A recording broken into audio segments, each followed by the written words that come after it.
Assalamualaikum warahmatullahi wabarakatuh. Alhamdulillahilladzi anzala ala abdihil kitaba wa lam yaj'al lahu iwaja qayyima.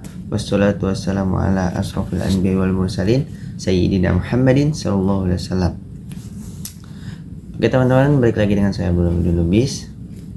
Hari ini insyaallah kita akan sama-sama belajar tentang apa sih itu terjemah Al-Quran. Audio Jungle.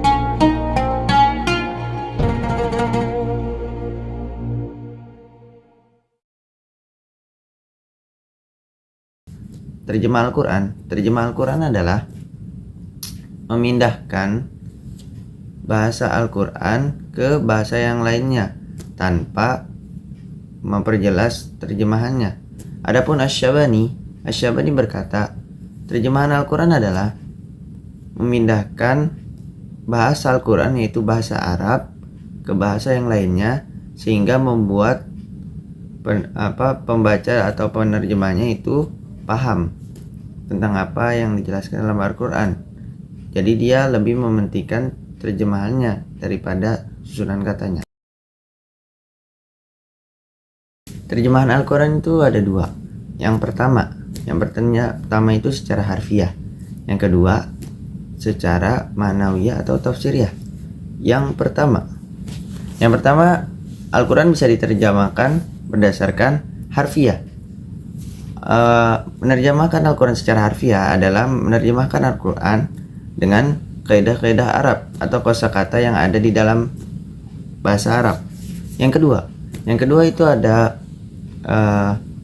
terjemah Al-Quran dalam tafsiriyah dan maknawiyah. Apa sih itu tafsiriyah dan maknawiyah? Tafsiriyah dan maknawiyah itu adalah menjelaskan arti Al-Quran atau terjemahan Al-Quran tanpa mementingkan kosakata. Jadi dia lebih mementingkan bahasanya, lebih mementingkan terjemahannya atau tafsiriyahnya, seperti itu. Adapun contoh dari ayat Al-Quran tafsiriyah dan juga maknawiyah itu ada di surah Al-Isra ayat 29 yang berbunyi, Bismillahirrahmanirrahim. ولا تجعل يدك مغلولة إلى عنقك ولا تبسطها كل البسط فتقعد ملوما محسورا, yang artinya, dan janganlah kamu jadikan tanganmu terbelenggu pada lehermu, dan janganlah kamu terlalu mengulurkannya, karena itu kamu menjadi tercela dan menyesal. Itu maknanya secara maknawiyah. Adapun secara tafsiriyah, yaitu janganlah engkau mengulurkan tangan susah untuk mengulurkan tangan dalam berbagi harta. Itu secara harfiahnya. Makanya ada dua hukum di dalam makna harfiah dan juga tafsiriyah ataupun maknawiyah. Yang pertama, hukum orang mengartikan atau menerjemahkan Al-Quran secara harfiah, yaitu hukumnya mustahil atau haram. Kenapa? Karena terjemahan Al-Quran terkadang tidak harus dilihat dari kosakatanya. Yang kedua, secara tafsiriyah dan maknawiyah. Adapun terjemahan Al-Quran secara tafsiriyah dan maknawiyah itu tidak dijelaskan ataupun tidak ada yang menyangkal. Jadi ulama maupun ijma itu tidak ada yang menyangkal tentang terjemahan Al-Quran secara tafsiriyah maupun maknawiyah. Seperti itu kawan-kawan.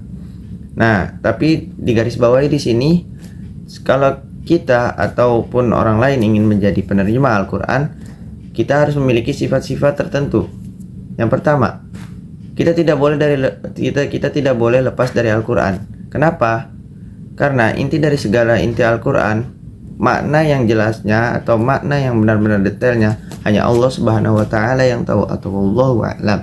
Yang kedua itu ada kita harus memiliki sifat jujur dan tidak fasik atau benar. Seperti itu kawan-kawan. Yang ketiga, kita harus paham bahasa Arab dan juga bahasa yang ingin kita menerjemahkan dari bahasa Arab itu, contohnya bahasa Indonesia dan lain-lain. Jadi seperti itu kawan-kawan. Jadi insya Allah kita bisa menerjemahkan Al-Quran kalau kita memenuhi syarat-syarat yang ada pada yang saya sebutkan tadi. Oke, mungkin sekian dari saya, kurang lebihnya mohon maaf. Yang benar datangnya dari Allah Subhanahu wa taala, yang kurang datangnya dari saya pihak pribadi. Unzur maqala wala tanzur man qala. Bila taufiq wal hidayah. Assalamualaikum warahmatullahi wabarakatuh.